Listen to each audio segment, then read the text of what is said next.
ஒருத்தர் ரொம்ப அவசரமா வந்தார். சார், மனுஷன் நிம்மதியா இருக்கிறதுக்கு என்ன வழின்னு கேட்டார். சீக்கிரமா ஒரு கல்யாணத்தை பண்ணீங்க, எல்லாம் சரியா போடும் அப்படின்னோம். அவர் ஒரு மாதிரியா பார்த்தார். ஏற்கனவே எனக்கு கல்யாணம் ஆயிட்டுது சார், அதனால தானே நிம்மதியா இருக்கிறதுக்கு வழி கேட்கறேன் அப்படின்னார். சரி, இவர் ஒரு மாதிரியான கேஸ் அப்படின்னு நினைச்சுக்கிட்டு நம்மகிட்ட இருந்த ஒரு சின்ன புத்தகத்தை அவர்கிட்ட தூக்கி கொடுத்தோம். இதை படிச்சு பாருங்கன்னு. கல்யாணத்துக்கு பிறகும் சந்தோஷமா இருக்கிறதுக்கு என்ன வழி அப்படிங்கிற கேள்விக்கு அந்த புத்தகத்துல விளக்கம் இருந்தது. கணவன் மனைவிக்குள்ள சிக்கல் வராம இருக்கிறதுக்கு அதுல சில வழிகளை சொல்லி கொடுத்துருக்குறாங்க. அதெல்லாம் என்னென்ன அப்படிங்கறத இப்ப பார்க்கலாமா? குடும்பம்னு இருந்தா கோபம் வரதான் செய்யும். அது வந்துட்டு போகட்டும், பரவாயில்ல. ஆனா அந்த கோபம் ஒரே நேரத்துல 2 பேருக்கும் வந்துடாம பாத்துக்கணும். ஒரு சமயத்துல யாராவது ஒருத்தர் தான் கோபப்படணும், அடுத்தவங்க அமைதியா இருக்கணும்.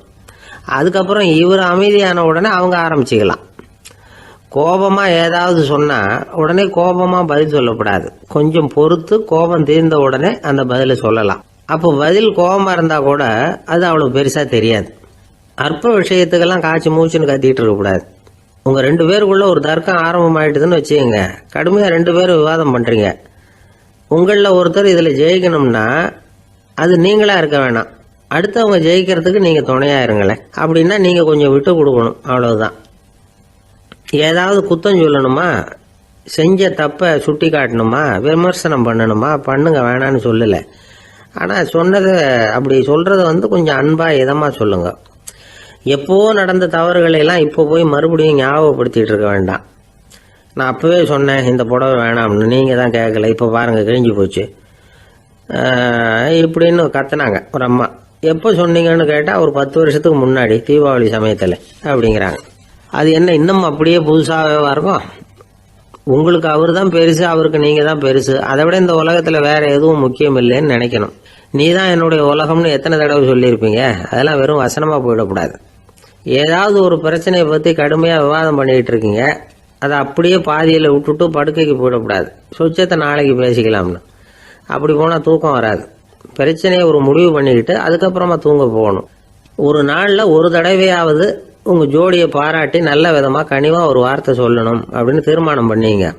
ஏதாவது தப்பு பண்ணிவிட்டீங்கன்னா பரவாயில்ல, அதை ஒத்துக்கிறதுக்கும் மன்னிப்பு கேட்கறதுக்கும் தயாரா இருக்கணும். அது ஒன்றும் கேவலம் கிடையாது. வீட்டுக்குள்ள தானே கேட்க போறீங்க, வெளியில யாருக்கு தெரிய போதும்? எப்படியோ உங்களுக்குள்ள ஒரு சமரசம் ஆனா சரிதான்.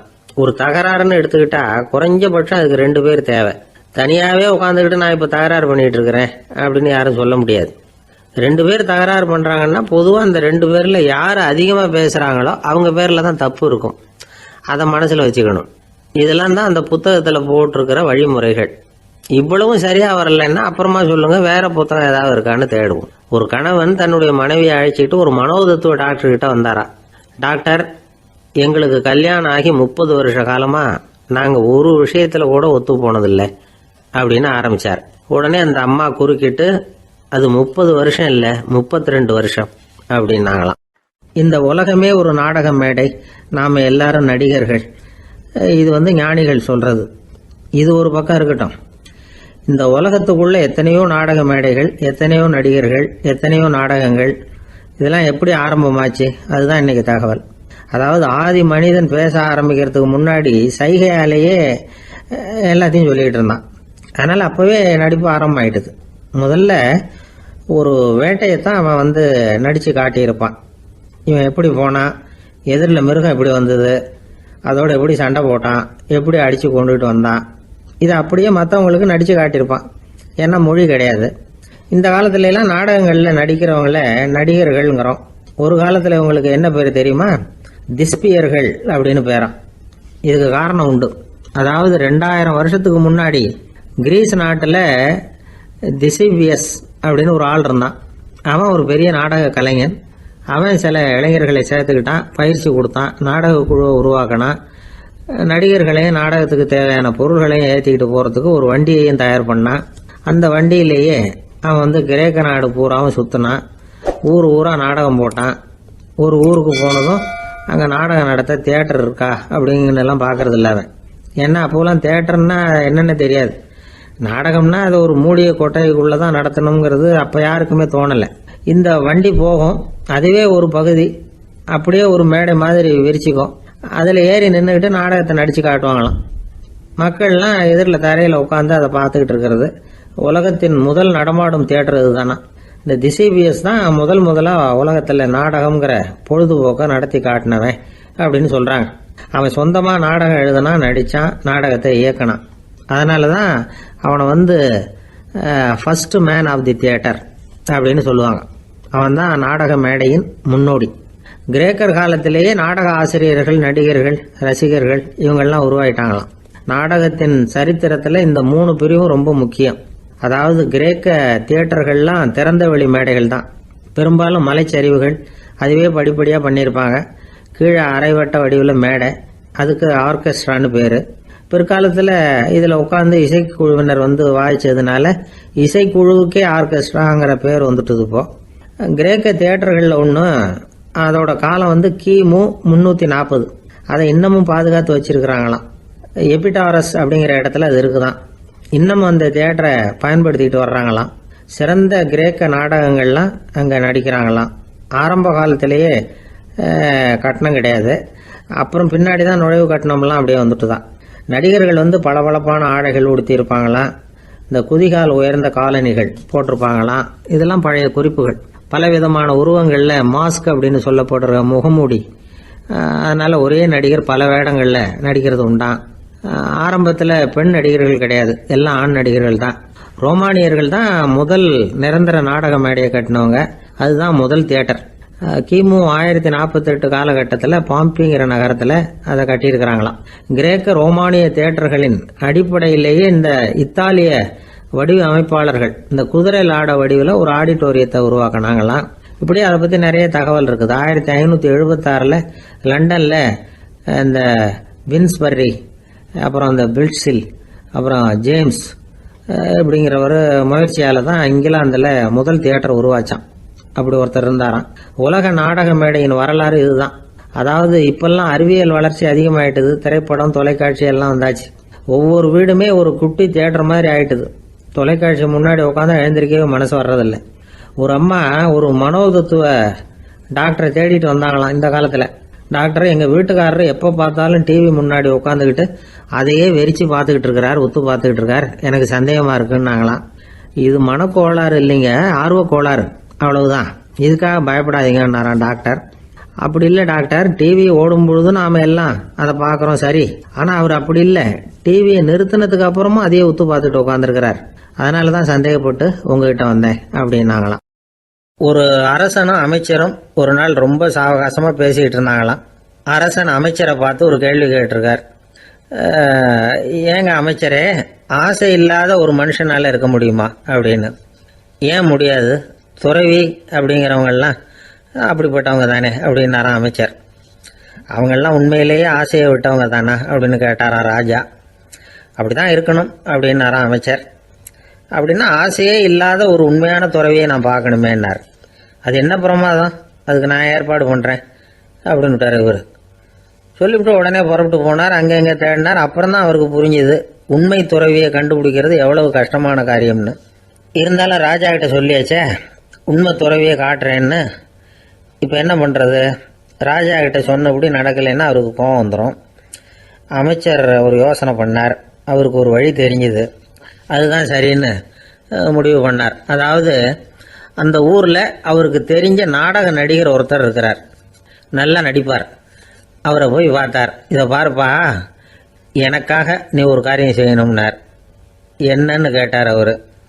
நீ ஒரு துறவி மாதிரி கொஞ்ச நேரத்துக்கு நடிக்கணும். ராஜா உன்னை பார்த்துட்டு போகிற வரைக்கும் நடி, அது போதும். அதுக்காக உனக்கு 10,000 ரூபா தரேன் அப்படின்னார். அவர் எந்த காலத்தில் இவ்வளவு பணத்தை மொத்தமாக பார்த்துருக்கார். அதனால் உடனே சரின்னு ஒத்துக்கிட்டார். அமைச்சர் அரண்மனைக்கு திரும்பி வந்தார். என்ன அமைச்சரே, இன்னுமா ஒரு உண்மையான துறவி கிடைக்கலன்னார். உண்மையான துறவி ஒருத்தரை இப்போ தான் கொஞ்ச நேரத்துக்கு முன்னாடி பார்த்து பேசிவிட்டு வர்றேன். அவர் நம்ம ஊருக்கு வெளியில் குளத்தங்கரையில் உள்ள ஒரு ஆலமரத்துக்கு அடியில் உட்காந்துருக்கிறார் அப்படின்னார் இவர். அப்படின்னா உடனே புறப்படுங்க அப்படின்னார் ராஜா. பரிவாரங்களோடு புறப்பட்டார். அங்கே அந்த மரத்தடியில் அந்த ஆள் வேஷம் போட்டுக்கிட்டு துறவி மாதிரி உட்காந்துருக்கிறான். ராஜா நேராக போனார். அந்த துறவி காலில் பொத்துன்னு விழுந்து வணங்கினார். உடனே ராணியும் அவர் காலில் விழுந்தாங்க. அடுத்தபடியாக அமைச்சர் விழுந்தார். அவருக்கு தெரியும் இது நம்ம ஆள் தான்னு. இருந்தாலும் என்ன பண்ணுறது, நேரம். அப்புறம் பரிவாரங்கள்லாம் துறவி காலில் விழுந்து ஆசீர்வாதம் வாங்கிட்டாங்க. ராஜா அப்புறமா தங்கத்தட்டுல பொன்னையும் பொருளையும் வச்சு அந்த துறவிகிட்ட ரொம்ப பணிவா நீட்டுறார். தாங்கள் தயவு பண்ணி இதை ஏத்துக்கணும் அப்படின்னு வேண்டிக்கிட்டார். அந்த துறவி பற்று இல்லாம அதை பார்த்தார். எல்லாத்தையும் திறந்துட்ட எனக்கு இதெல்லாம் எதுக்காக அப்படின்னு சொல்லி அதை மறுத்துட்டாராம். ஆஹா, உண்மையான துறவியை பார்த்துட்டோம் அப்படிங்கிற ஆனந்தம் அரசருக்கு. ரொம்ப நிம்மதியா திருப்தியா திரும்பி வந்தார் அரண்மனைக்கு. அதுக்கப்புறம் அமைச்சர் யாருக்கும் தெரியாம அந்த துறவிகிட்ட ஓடினார்.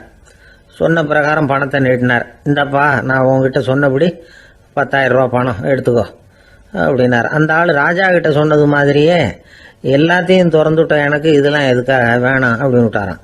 நடிச்ச வரைக்கும் போதும்பா, இனிமே இந்த நாடக வசனம்லாம் வேணாம், வேஷத்தை கலைச்சுரு, பணத்தை வாங்கிக்கொண்டார்.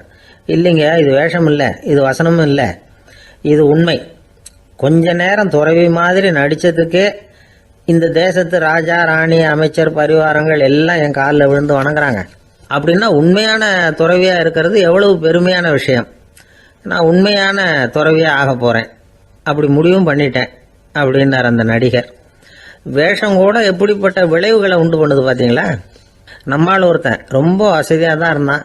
ஒரு நாள் அவன் சொத்து பூரா திருட்டு போட்டுது. அதுக்கப்புறம் இவன் துறவி மாதிரி ஆயிட்டான். ஊர் ஊரா சுத்தினான். ஒரு குருநாதரை தேடி கண்டுபிடிச்சான். அவர்கிட்ட சீடனா சேர்ந்துக்கிட்டான். அவனை பார்த்து ஒருத்தர் கேட்டார், நீ உண்மையான சீடன் தானான்னு. இல்லைங்க, சீடன் மாதிரி நடிச்சுக்கிட்டு இருக்கிறேன் அப்படின்னா. அது குரு துரோகம் இல்லையா அப்படின்னு கேட்டார் அவர். இல்லைங்க, நான் பண்ணது குரு துரோகம் இல்லை, என் குரு பண்ணது தான் துரோகம். என்னுடைய பணத்தை கொள்ளையடிச்சது இவர் தான். அதை எங்க வச்சிருக்காருன்னு கண்டுபிடிக்கிறதுக்காக தான் இவர்கிட்ட வந்து சீடனா சேர்ந்துருக்கிறேன் அப்படின்னானா. அந்த ஆள் என்ன கண்ணா பண்ணான்னு திட்டி விட்டான் சார். அதை நினைச்சா எனக்கு ரொம்ப வருத்தமா இருக்கு அப்படின்னு சொல்லி கவலைப்பட்டார் ஒருத்தர். இதுல கவலைப்படுறதுக்கு என்ன இருக்குது அப்படின்னாரு ஒரு பெரியவர். அவர் ஒரு மகான். என்ன சார் இப்படி சொல்றீங்க, ஒருத்தர் நம்ம பார்த்து திட்டுனா வருத்தமா இருக்காதா அப்படின்னார். அது எப்படி வருத்தமா இருக்கும், திட்டுறதுங்கிறது என்ன, அது வெறும் சத்தம் தானே அப்படின்னார் அந்த பெரியவர். நம்ம ஆளுக்கு தலையை பிச்சுக்கலாம் போல இருந்தது. இருக்காது அப்படின்னா நமக்கு அப்படித்தானே தோணுது. அந்த பெரியவர் சொல்றது ரொம்ப பெரிய விஷயம். அதை நாம புரிஞ்சிக்க முயற்சி பண்ணலாம்னா நடைமுறை வாழ்க்கைக்கு அது ஒத்து வர்றது மாதிரி தெரிய மாட்டேங்குது. இருந்தாலும் அந்த பெரியவர் அதுக்கு என்னதான் விளக்கம் கொடுக்கறாருன்னு பார்ப்போமே. ஒரு ரயில் போயிட்டு இருக்கு, அதுல ஒரு சாது போயிட்டு இருக்கார். அந்த ரயில் வந்து அவர் ஹரித்வாரம் போயிட்டு இருக்கார். அவரு ரயில்ல ஏகப்பட்ட கூட்டம். நம்ம ஊர் ரயில் கேட்க வேணும், டிக்கெட் வாங்கிட்டு கொஞ்சம் பேர், வாங்காத கொஞ்சம் பேர். அது என்னத்துக்கு அனாவசியமா டிக்கெட் அப்படிங்கிற நினைப்புல பாதி பேர். இந்த கூட்டத்துக்கு மத்தியில அந்த சாதுவும் போயிட்டு இருக்கிறார். உட்கார்றதுக்காக இருந்த இடத்துல ஒரு ஆள் படுத்திருக்கிறான். கொஞ்சம் முரட்டு ஆசாமி. அவன் காலு பக்கத்துல கொஞ்சோண்டு இடம் பாக்கி இருந்தது. அந்த இடத்துல இந்த சாது உட்காந்துருந்தார். மெதுவா உட்காந்துக்கிட்டார் போய். ஆனா அந்த ஆளு ராத்திரி பூரா இவரை காலால உதச்சிக்கிட்டே இருக்கிறான். அது இவருக்கு ரொம்ப அவமானமா பட்டது. அதனால துக்கம் ஏற்பட்டது. இருந்தாலும் அதை ஒரு மாதிரியா சகிச்சுக்கிட்டே இவர் வந்து சேர்ந்தார். பொழுது விடிஞ்சது. அந்த சாது ஹரித்வார் வந்து சேர்ந்தார். அங்க ஒரு பெரிய ஞானியை சந்திச்சார். ராத்திரி ரயில்ல அந்த ஆளு உதைச்சதையும் அதனால தனக்கு ஏற்பட்ட துக்கத்தையும் இந்த சாது அந்த ஞானிகிட்ட சொன்னார். சொல்லிவிட்டு, ஏன் சுவாமி, எனக்கு துக்கம் ஏற்பட்டதே அது தப்பா அப்படின்னு கேட்டார். தவறுதான் அந்த ஞானி. உனக்கு இன்னமும் தேக அபிமானம் போகலைங்கிறது தான் அது காட்டுது. அஷ்டாவக்கிரர் என்ன சொல்றார் தெரியுமா, உண்மையான ஞானி யாராவது தன்னை வந்தனை செய்தால் அதற்காக சந்தோஷப்பட மாட்டார், யாராவது நிந்தனை செய்தால் அதற்காக வருத்தப்பட மாட்டார் அப்படின்னு சொல்றார். நிந்தனைங்கிறது ஒரு ஒலி தான். தேகாபிமானம் இருக்கிற வரைக்கும் இந்த ஒலி நம்மளை வந்து வேதனைப்படுத்தும். நான் தேகம் இல்லை, ஆத்மா அப்படிங்கிற நினைவு இருந்தா இந்த ஒலி நம்மளை பாதிக்காது. மனு என்ன சொல்றார் தெரியுமா, ஒரு சாதகன் பாராட்டுதலை விஷம்னு நினைச்சு பயப்படணும், அவமானத்தை அமிர்தம்னு நினைச்சு சந்தோஷப்படணுங்கிறார். அவமானப்பட்டா கவலைப்படாம எப்படி இருக்க முடியும் அப்படின்னு தான் நமக்கு தோணும். அதனாலதான் நம்மள யாரும் இதுக்கு உதாரணமா யாரையும் காட்ட முடியல. புத்தரையும் கபீரையும் உதாரணமா காட்டுறாங்க. அவங்களுக்கெல்லாம் அவமானம் ஏற்பட்டப்போ கவலையே படலையாம். புத்தரை வந்து அவமானப்படுத்தணுங்கிறதுக்காக கௌசாம்பி ராணி ஒரு இளம் பெண்ணை கொலை பண்ணி சடலத்தை புத்தர் குடிசைக்கு முன்னாடி போட சொன்னார். போட்டாங்க. புத்தர் தான் அந்த பொண்ணை கெடுத்து கொலை பண்ணி விட்டாருன்னு எல்லாரும் நினைச்சாங்க. ஆனா புத்தர் இதை பத்தி கவலையே படல. அப்புறமா உண்மை தெரிஞ்சதும் புத்தர் புகழ் இன்னும் அதிகமாயிட்டது. ஒரு பெரிய சபையில ஒரு மோசமான பொண்ணு நுழைஞ்சு தனக்கும் கபீருக்கும் சம்பந்தம் உண்டுன்னு சொன்னா கபீர் கவலைப்படல. அவங்க மாதிரியெல்லாம் நாமளும் இருக்க கத்துக்கணும். நிந்தனை, அபகீர்த்தி, அவமானம் எல்லாம் ஆண்டவன் கொடுக்கிற பிரசாதம்னு நினைக்கணும் அப்படின்னு சொல்றார் அந்த ஞானி. இதை கேட்ட இந்த காலத்து ஆசாமி ஒருத்தர், நான் கூட அப்படிதான் சார், யாராவது அவமானப்படுத்தினா கவலைப்பட மாட்டேன். நேற்று கூட ஒருத்தர் என்ன பலார்னு அரைஞ்சுட்டார், நான் கொஞ்சம் கூட கவலைப்படலை, பேசாமல் வந்துட்டேன்னார். ஏன் அப்படி வந்துட்டீங்க அப்படின்னு. அவர் அரைஞ்சதுலேயும் ஒரு அர்த்தம் இருந்தது, அதனால தான் அப்படி வந்துட்டேன்னார். ஏன் அரைஞ்சாருன்னு கேட்டேன். 10 வருஷத்துக்கு முன்னாடி 15 ரூபா அவர்கிட்ட கடன் வாங்கினேன், அதை கேட்டு கேட்டு பார்த்துட்டு கடைசியாக தான் அரைஞ்சார் அப்படின்னார். ஆண்டவனுடைய பிரசாதம் இவருக்கு அடிக்கடி கிடைக்கும் போல இருக்கு. அம்மாக்காரங்களுக்கு அடிக்கடி ஏற்படுற கவலை ஒன்று உண்டு. அதாவது குழந்தை சரியாக சாப்பிட மாட்டேங்குதே அப்படிங்கிற கவலை. இவங்கெல்லாம் ஒரு விஷயத்த நல்லா புரிஞ்சுக்கணும். குழந்தைகள்ங்கிறவங்க பெரியவங்க மாதிரி இல்லை. அவங்க கடிகாரத்தில் மணியை பார்த்துட்டு சாப்பிட்றதுக்கு உட்கார்ற ரகம் கிடையாது. பசிச்சா சாப்பிடுவாங்க, இல்லைன்னா விளையாடுவாங்க அல்லது தூங்குவாங்க. அது புரியாம அவங்கள கட்டாயப்படுத்தி அல்லது மிரட்டி சாப்பிட வைக்கிறது ரொம்ப தப்பு. ஒரு 8 மாச குழந்தைக்கு 3 மணி நேரத்துக்கு ஒரு தடவை பசிக்கும். அந்த நேரம் பார்த்து சாப்பாடு கொடுத்தா அடம் பண்ணாம அது பாட்டுக்கு சாப்பிட்றோம். அதே குழந்தைக்கு 1 வயசு ஆகிறப்போ 4 மணி நேரத்துக்கு ஒரு தடவை பசிக்கும். இந்த வயசுல இயற்கையாவே பசி குறைஞ்சிருக்கும். அது புரியாம என் குழந்தை முன்னாடி மாதிரி இப்ப சரியா சாப்பிட மாட்டேங்கிறான் அப்படின்னு சில பேர் டாக்டர் கிட்ட போய் சொல்லிக்கிட்டு இருப்பாங்க. இன்னொரு விஷயம், ஒரு குழந்தைக்கு வயசு அதிகமாகிற வேகத்துக்கு உடம்பு எடையும் அதிகமாகிக்கிட்டே போவாது. உடம்பு எடை அதிகமாகிற வேகம் குறைஞ்சிக்கிட்டே வரும். 6 மாச குழந்தைக்கு ஒரு வாரத்துல 150 கிராம் எடை கூடும். ஒரு வயசுல வாரத்துக்கு 71 கிராம் எடை கூடும். இது புரியாம அதிகமா சாப்பாட்டை கொடுத்து குழந்தைய கஷ்டப்படுத்தக்கூடாது. ஏன்னா அளவுக்கு மீறின உணவு அஜீரணத்தை உண்டு பண்ணிவிடும். குழந்தைக்கு ஒரு தட்டில் கொஞ்சமா ஆகாரத்தை வச்சு கொண்டுகிட்டு போய் கொடுக்கணும். மலை மாதிரி குவிச்சு வச்சா அதை பார்த்ததுமே பசி அடங்கி போயிடும். அடிச்சு மிரட்டி பயமுறுத்தி குழந்தைய சாப்பிட வைக்கிற பழக்கம் இருக்கு பாருங்க, அதுக்கு ஃபுட் ஃபோர்ஸிங் அப்படின்னு பேரு. இப்படி பண்ணினா குழந்தைக்கு சாப்பாட்டில் விருப்பம் குறைஞ்சிரும், அதை கண்டாவே வெறுக்க ஆரம்பிச்சிடும். அது மாதிரி உளம் சார்ந்த பசி குறைவு, சைக்கோஜெனிக் அனோரெக்சியா, அது ஏற்படுமா. சாப்பாடுங்கிறதே ஒரு தண்டனை மாதிரி தோணும். குழந்தைகளுக்கு பிடிச்ச மாதிரியான ஆகாரத்தை கொடுக்கணும். சத்து அதிகம் இருக்குங்கிறதுக்காக அதுக்கு பிடிக்காத ஆகாரத்தை கொடுத்து கட்டாயப்படுத்தக்கூடாது. குழந்தைகளுக்கு 2 வயசு ஆகிறப்போ இயற்கையாகவே எதிர்மறை குணம் உண்டாகும். அதாவது அந்த எதிர்மறையா பேசுறது. இது மாதிரி சமயங்கள்ல நாம என்ன சொல்றோமோ அதுக்கு நேர்மாறா நடந்துக்கும். ஏட்டிக்கு போட்டி, சாப்பிட சொன்னா விளையாட போவோம், விளையாட சொன்னா சாப்பாடு கேட்கும். இதை புரிஞ்சுக்கிட்டு நடந்துக்கணும். குழந்தை சொன்ன பேச்சை கேட்கலேன்னு கோவப்படக்கூடாது. குழந்தை வளர வளர பிடிவாத குணம் வர்றது சகஜம். கேட்டதை வாங்கி கொடுத்தாதான் சாப்பிடுவேன் அப்படின்னு பிடிவாதம் பண்ணும். வாங்கி கொடுத்து விடுறது தான் உத்தமம். நீங்களும் அதுகிட்ட பிடிவாதம் பண்ணிட்டு இருக்கக்கூடாது. ஏன்னா கேட்டது கிடைக்கலையேங்கிற ஏமாற்றம் கூட குழந்தையோட பசியை குறைச்சிரும். கேட்டது கிடைச்சுட்டா பசி அதிகமாகும், கொடுத்ததை மலமலன்னு சாப்பிட்றோம். குழந்தைகளுக்கு கண்ட கண்ட நேரத்தில் சாப்பிட்றதுக்கு எதையாவது வாங்கி கொடுத்துக்கிட்டு இருந்தா சாப்பாட்டு நேரத்தில் சாப்பிடாம அடம் பண்ண ஆரம்பிச்சிடும். பள்ளிக்கூடம் போகிற பிள்ளைங்க காலை உணவை சரியாக சாப்பிட மாட்டாங்க. அச்சம், அவசரம், பரபரப்பு இதெல்லாம் தான் காரணம். பள்ளிக்கு புறப்படுறதுக்கு ஒரு 3/4 மணி நேரத்துக்கு முன்னாடியே சாப்பாடு போட்டுருங்க, அது சரியாக போடும். படிக்கிற குழந்தைகள் உடல் சோர்வு, மனச்சோர்வு இது காரணமாக கூட சாப்பிட மறுக்கிறது உண்டு. இப்போ உதாரணமாக சாயந்தரம் விளையாடி விட்டு வீட்டுக்கு வந்ததும் சாப்பிட சொன்னால் வேணாம்பாங்க. இது உடல் சோர்வு. ரொம்ப நேரம் வீட்டு பாடங்களை செஞ்சு முடித்த கையோடு சாப்பிட சொன்னாலும் அவங்களால சரியாக சாப்பிட முடியாது. இது உளச்சோர்வு, அதாவது மனச்சோர்வு. இதை தவிர குழந்தைகளுக்கு உடல் நலக்குறைவு ஏற்பட்டால் கூட சாப்பிட மறுக்கிறது உண்டு. சில மருந்து மாத்திரைகள் கூட பசியை குறைச்சிரும். அதனால சரியாக தெரிஞ்சுக்கிட்டு குழந்தைகளை சாப்பிட வைக்கணும். அது புரியாமல் கையில் சாப்பாட்டு தட்டை வச்சுக்கிட்டு குழந்தைகளை விரட்டிக்கிட்டு அலையக்கூடாது. ஒரு சின்ன பையன் சொன்னான், எங்கள் அம்மா சாப்பாடு போடுறது தெரிஞ்சா நான் உடனே வீட்டை விட்டு வெளியில் ஓடி போடுவேன் அப்படின்னா. ஏன் அப்படி பண்ணுறேன்னு கேட்டோம். எங்கள் அப்பா கூட அது மாதிரி தான் சார் பண்ணுவார் அப்படிங்கிறான். ஒரு ஊரில் ஒரு ராஜா இருந்தார். பெரிய அரண்மனையில் தான் இருக்கிறார். எல்லா வசதியும் இருந்தது. இருந்தாலும் அவர் எல்லாரும் சொல்கிறது எப்படி தெரியுமா, பிச்சைக்கார ராஜா. அப்படி ஒரு பேர் அவருக்கு நிலைச்சி போச்சு. ஜனங்களும் சரி, மற்ற தேசங்களில் உள்ளவங்களும் சரி, அவர் அந்த பேர் சொல்லியே குறிப்பிடுறது வழக்கமாக போட்டுது. இது அவருக்கு ரொம்ப கவலையாக போச்சு. என்ன இது, நம்மளை தேடி வர்றவங்களுக்கெல்லாம் நாம் சோறு போடுறோம், நம்ம புகழ்ந்து பாடல் ஏற்றி கொண்டு வர்ற புலவர்களுக்கெல்லாம் அவங்க எப்படி வந்தாலும் ஒருவேளை சோறு போடணுங்கிறது உத்தரவு. இவ்வளவுலாம் செஞ்சும் நம்மளை போய் பிச்சைக்கார ராஜான்னு எல்லாரும் சொல்றாங்களே, அது ஏன், எதுக்காக இப்படி சொல்றாங்க? இதுதான் ராஜாவுக்கு குழப்பம். சரி, இதை பத்தி நம்ம அமைச்சர்கள் கிட்ட கேட்கலாமா அப்படின்னு யோசனை பண்ணார். இந்த விஷயத்த போய் அவங்க கிட்ட எப்படி கேட்கறதுன்னு அவருக்கு தயக்கமா இருந்தது. கௌரவ குறைச்சலா தெரிஞ்சுது அவருக்கு. சரி, சாதாரண குடிமக்கள் கிட்ட இதை பத்தி கேட்கலாமா அப்படின்னு யோசனை பண்ணார்.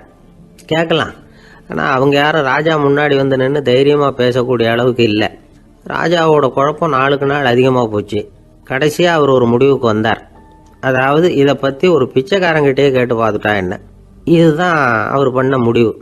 உடனே மாறு வேஷம் போட்டுக்கிட்டு நகர்வலம் போனார். ஒரு பிச்சைக்காரனை கண்டுபிடிச்சார். இதை பாருப்பா, நம்ம ராஜாவை எல்லாரும் பிச்சைக்கார ராஜான்னே சொல்கிறாங்களே, அதுக்கு என்ன காரணமாக இருக்கும் அப்படின்னு கேட்டார். அதுக்கு அவன் சொல்கிறான், இதுக்கான பதிலை இன்னும் ஒரு 30 நாளில் சொல்கிறேன் அப்படின்னா. உடனே இவருக்கு சந்தோஷம். உண்மையை அவங்ககிட்ட சொன்னார். நான் வேற யாரும் இல்லை, நான் தான் இந்த நாட்டு ராஜா. இப்போ நீ என் கூடவே வந்துடு, அரண்மனையிலேயே தங்கிக்கோ. 30 நாள் கழித்து எனக்கு பதில் சொல்லிவிட்டு அதுக்கப்புறமா நீ போகலாம் அப்படின்னு சொல்லி அழைச்சிட்டு வந்துட்டார். அரண்மனையில் ஒரு மூலையில் அவன் தங்கறதுக்கு இடம் கொடுத்தார். தினம் 2 வேளையும் இவனுக்கு சோறு போடுங்க அப்படின்னு உத்தரவு போட்டார். ராஜா கொடுத்த இடத்துல போய் உக்காந்துக்கிட்டான் அந்த பிச்சைக்காரன். தினமும் அந்த அரண்மனையில் நடக்கிறதையெல்லாம் கவனிச்சுக்கிட்டு வந்தான். வேளைக்கு சாப்பாடு வரும், சாப்பிட்டுக்கிட்டு இருக்கான். இப்படி 30 நாள் முடிஞ்சுது. ராஜா வந்தார். என்ன, என்னோட கேள்விக்கு பதில் என்னன்னு கண்டுபிடிச்சிட்டியான்னார். கண்டுபிடிச்சிட்டேன்னா. என்ன எல்லாரும் பிச்சைக்கார ராஜான்னு சொல்கிறாங்களே, அது நியாயமாக படுதா உனக்குன்னு கேட்டார். நியாயமாக தான் படுது, சந்தேகம் இல்லாமல் நீங்கள் பிச்சைக்கார ராஜா தான். என்னதான் நீங்கள் வசதியோடவும் படைபலத்தோடவும் இருந்தால் கூட நீங்கள் எங்கள் வர்க்கத்தை சேர்ந்த ஆசாமி தான் அப்படின்னு அடித்து சொல்லிவிட்டான் அந்த ஆள். ஏனால் அப்படி சொல்கிறேன்னு கேட்டார் இவர். அரசே, ஒரு உண்மையை கண்டுபிடிச்சி சொல்கிறதா நான் உங்ககிட்ட சொன்னேன். நீங்கள் ராஜ பரம்பரைன்னா உடனே உங்கள் கழுத்தில் கிடக்கிற முத்து மாலையை கழட்டி பரிசாக கொடுத்துருப்பீங்க, பொண்ணையும் மணியையும் கொடுத்துருப்பீங்க. ஆனால் நீங்கள் அப்படி செய்யலை. என்னை ஒரு மூலையில் உட்கார வச்சு 2 வேளை சோறு போட சொன்னீங்க. உங்களை தேடி யார் வந்தாலும், யார் வந்து பாராட்டி பேசினாலும் அல்லது பிரச்சனைகளை சொன்னாலும் நீங்கள் செய்கிற ஒரே காரியம் சோறு போடுறது தான். பிச்சைக்காரனுக்கு சோறு மட்டும்தான் உலகம். உங்கள் விஷயத்திலையும் நீங்கள் அப்படி தான் நினைக்கிறதாக தெரியுது. நல்லா கவனிங்க.